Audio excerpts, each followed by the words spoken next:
I'm Scott, and this is episode 12 of What Makes This Map Great. This is the series where we take a deep dive into some classic games that hold a special place in my gaming heart. We're going to explore their amazing level design, beautiful art, creative combat encounters, as well as uncover their secrets and see just how much they've influenced the gaming world. And in this episode, we're covering Quake E2M5, the Wizard's Manse.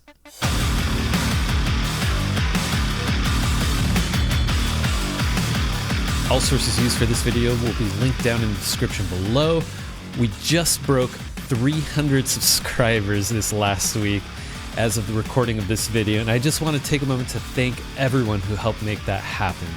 And for the rest of you, help a Quake fan out, help me push 500 subs. It would be amazing if we could do that.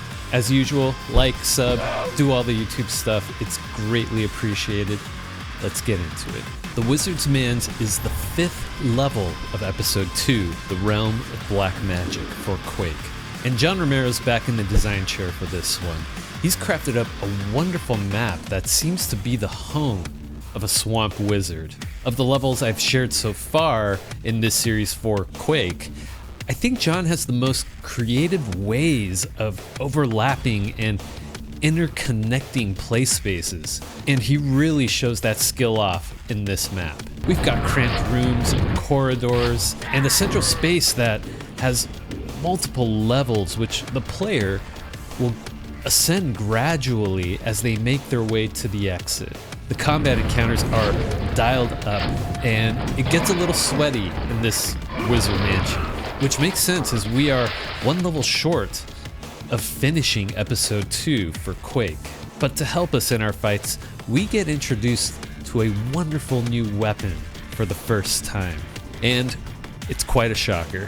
To give some context for this point of the player experience in Quake, it all started at the Slipgate Complex, a military base that is home to a machine capable of dimensional travel known as the Slipgate.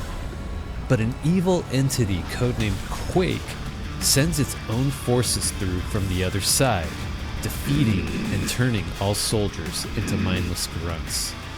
Ranger, the lone marine played by you, fights their way through with a mission to defeat this evil force and put an end to Quake. You step through the Slipgate and enter the Dimension of the Doomed, a realm that is home to old haunted castles and dark underground caverns with monsters beyond our understanding. After conquering every obstacle, Ranger defeats Cathan, the realm's guardian, and obtains the Rune of Earth Magic. He discovers that a rune of magical power awaits him at the conclusion of each of Quake's haunted lands. Ranger continues on to the Realm of Black Magic, where his fight continues in pursuit of his mission, which is where our journey takes place. Let's not waste any more time, let's dive right in. We find ourselves in a mossy cave. Torches flicker in this room and provide dim lighting. The ground is constructed, metal-rusted panels that form a staircase going up into a narrow tunnel with light at the end of it. A design trick to pull the player towards the light. But around the corner, we have a welcoming party to this swamp wizard's home. And what a magnificent entrance this is. Proper for a powerful wizard. A set of long bridges and a center island connect to a large mansion structure. Large metal supports hold the structure up, well above a large pool of swampy water. And the doorway has some decorative trim. It's also quite large. How tall is this wizard? Joking aside, we should proceed with caution. This combat encounter is designed to punish hesitation. An ogre is on overwatch, ready to shoot grenades down into this tunnel, all while 2 Death Knights guard the lower bridge and apply pressure. Alternate those rockets stun the ogre with one, then send rockets at the Death Knights. This space is so cool. The sound of wind filling the air and water flowing below is a subtle touch that immerses the player. Proceed to the end of the bridge. Grab the rocket launcher on the way. What a beauty. The original. We take an elevator to get access to the upper bridges. As we approach the center island, there's a fiend guarding the doorway of the Wizard's Manse. It makes me think of a dog guarding its owner's home. Not as cute though. Launch some rockets and watch out for its leaping attack. Standing at the entryway, its scale is immense. It makes you feel small, insignificant, a design choice to evoke these feelings for the player. But we've got guns.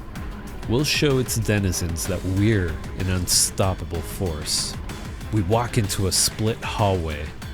A scrag says hello to our right. Nails put it down quickly. What are these face reliefs? Could it be the wizard? These tall walls and narrow archways continue to provide an impressive sense of scale. The surfaces, while having aged grunge, appear well kept for the most part. Quite different from the prior maps we've gone through. From here, going left or right, we are given another wow moment. This receiving room is huge. A large skylight looms overhead, with amazing wooden bridge structures overlapping each other. All of this over a flooded floor level. And of course, enemies await patiently on these overhead walkways. Ogres conveniently perched to be able to bounce grenades down on you, while a Death Knight guards a button. That button is our next objective. From the T hallway, we go left and alert these monsters. Before you can deal with the ogres, Death Knight closes in to slice you up. The rocket launcher is a workhorse in Quake. Use it at a distance and put him down. Send rockets at the ogres as well, making sure to avoid bouncing grenades. It's clear. We press the button, which extends a walkway from the wall on the opposite side of us. Romero didn't want us to miss what this button does. An ogre is also triggered to become alert from that button press. Deal with it either from this convenient distance, or get close and show him the ogre shoddy dance. This room is a wonderful preview of the kind of overlapping Romero is excellent at crafting. Revisiting spaces from different heights and angles is a great experience to give players.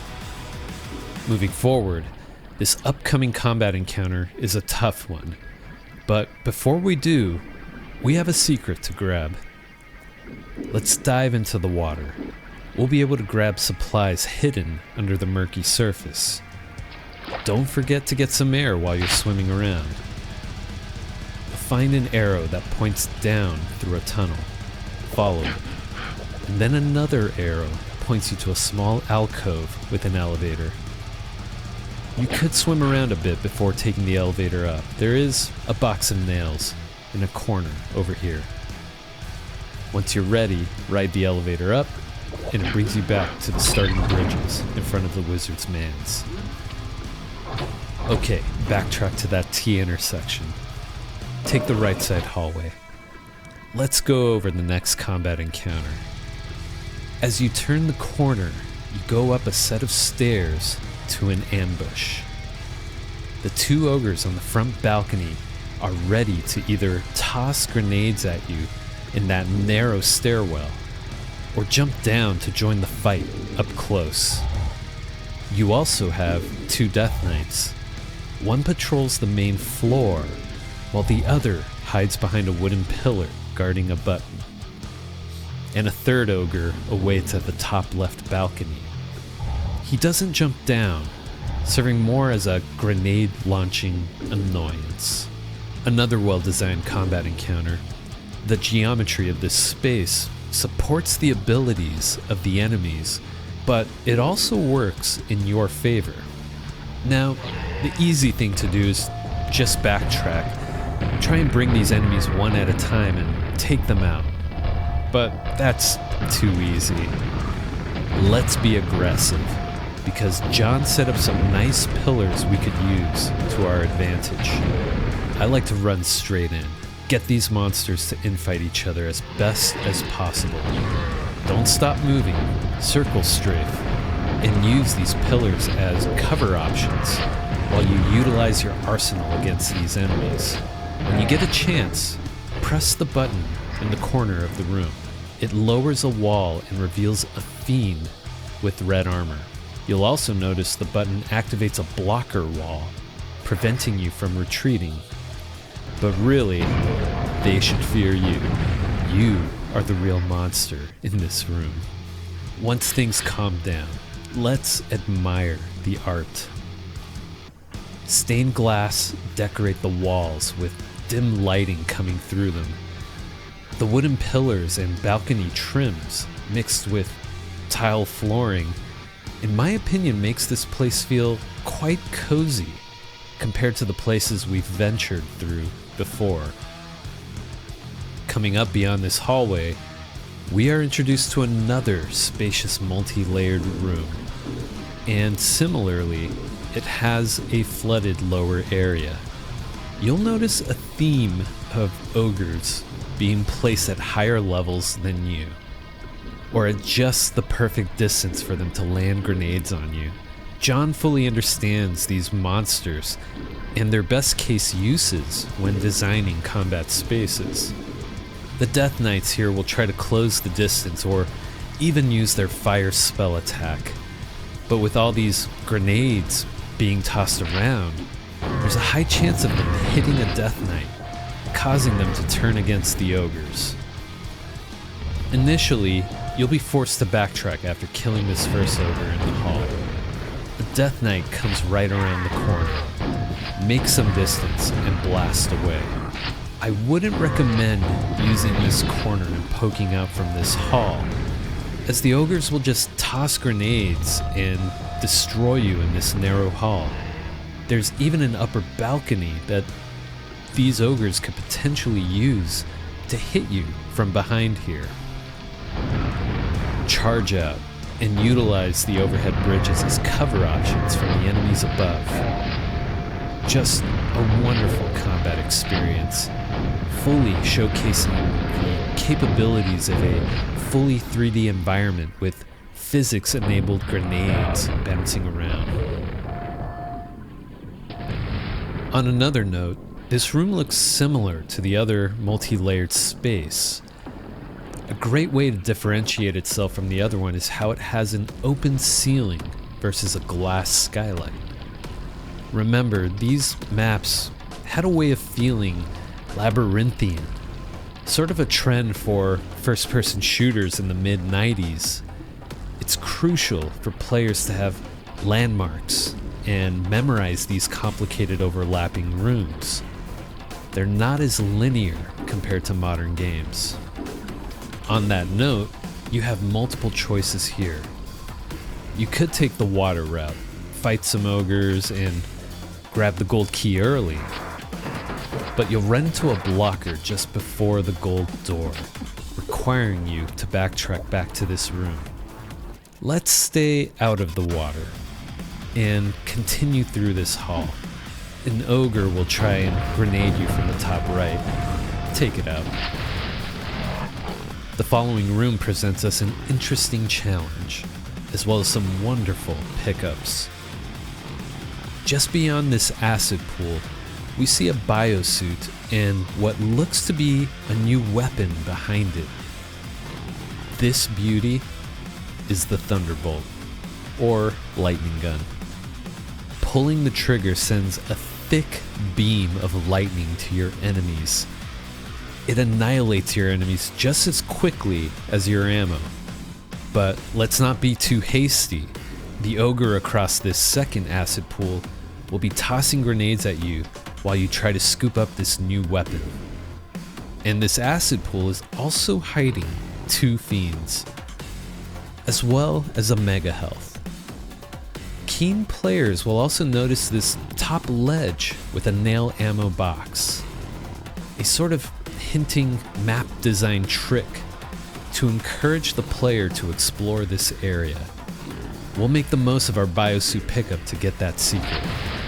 This combat encounter is meant to give you some shooting practice with the Thunderbolt, though it can also teach a painful lesson. Using the Thunderbolt in any liquids is generally not a good idea. Let's jump right in.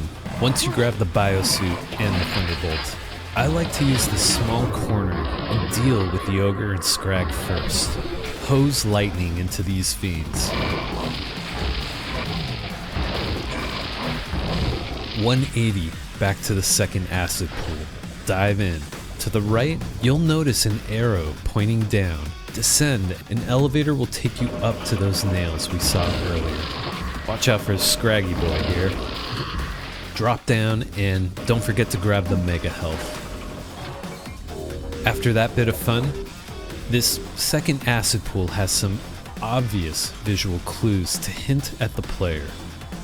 We can see some unusual metal trim sticking out of the walls ahead of us.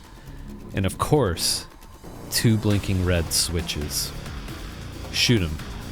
You'll activate 2 mechanisms. One extends a metal bridge along the right side, and the other activates a moving platform. We go for a ride and make some careful jumps up these precarious steps over the acid pool. A simple design, but a fun way of challenging the player's movement skills. We proceed down the hall and are once again treated to the room with the giant skylight above. This time, we're on the second level. Proceed across, turn the corner, and we have 2 death knights. Just backtrack and launch some rockets at them. We return to another familiar place, the stained glass room, but now we're on the second level. Again, an excellent way of designing gameplay spaces for multiple uses.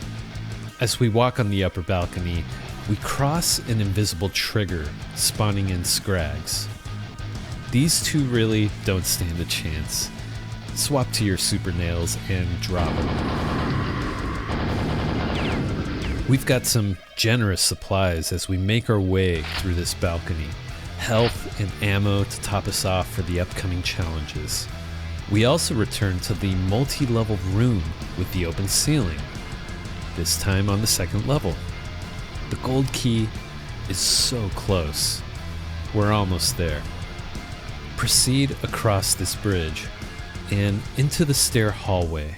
You'll come face to face with a fiend. It has a hard time navigating this tight space. I'm sure John knew this. Maybe the design intent of this enemy placement is strictly for a jump scare when you turn this corner. We're back at the skylight room, at the topmost bridge, with a button up ahead. I love this part, and it's probably the most memorable moment for this map. We proceed to press the button. The way behind shuts as this caged elevator descends down into the water below. Okay. Cool. Until you start to drown. Panic sets in. When will this elevator surface again? We gasp for air as we surface into an underground cavern where an ogre patrols. We get the jump and pump it full of nails.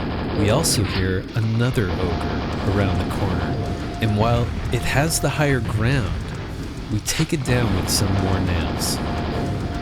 This is a brilliant gameplay moment, taking traps to the next level in Quake. Romero really makes you sweat it out here, But his trap design isn't intended to kill you.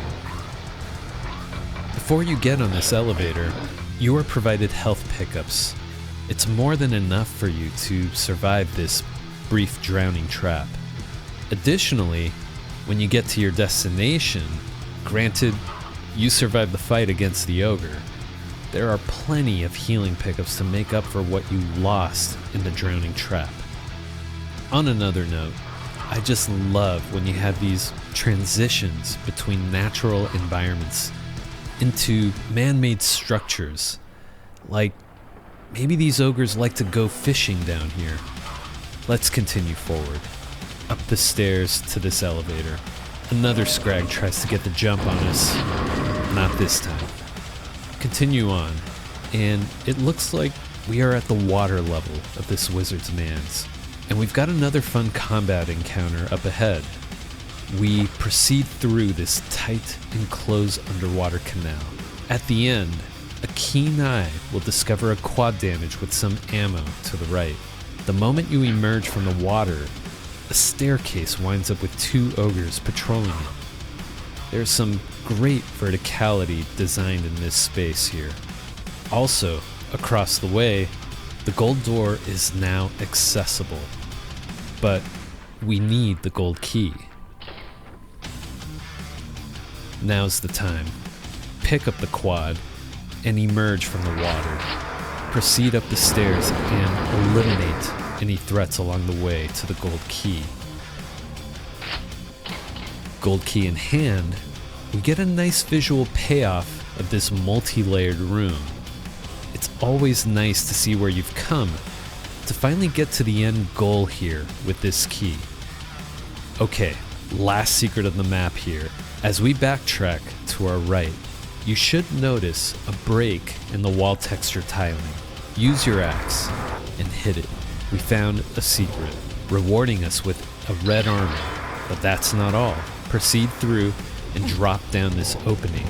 One more quad damage pickup. Upon picking it up, drop down and go right.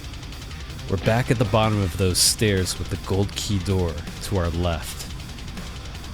This combat encounter doesn't really do anything special. It's more like a final showdown with 3 fiends and a couple death knights. If you didn't find the quad, you would have a much harder time managing this fight. But since we're quadded up, let's use that lightning gun and have some fun. Just don't backstep into the water. Otherwise, you'll blow your load. Even the rocket launcher does some work here with the quad. Just make sure you've got some distance. This final room has some cool architecture. 2 iron columns support the ceiling, which features 4 open skylights above. The stairs leading down to the archway gives a sense of descending even deeper into this dreaded realm of black magic. This bloody archway, large and imposing, opens its doors leading into darkness. We can't stop here, so we walk into it. Score screen here, showing off this wonderfully designed multi-layered room. Recognize that metal shaft on the left? Yeah, that's the drowning trap. Fun times. We click through and find ourselves in the dismal oubliette. This map is an epic closer for this episode of Quake. One we'll cover in a future video.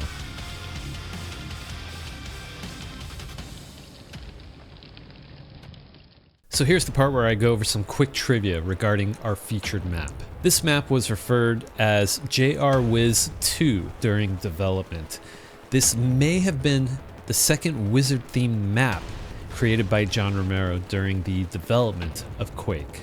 Romero has also shared on Twitter that this is his favorite Quake level. At least this is according to Quake Fandom Wiki.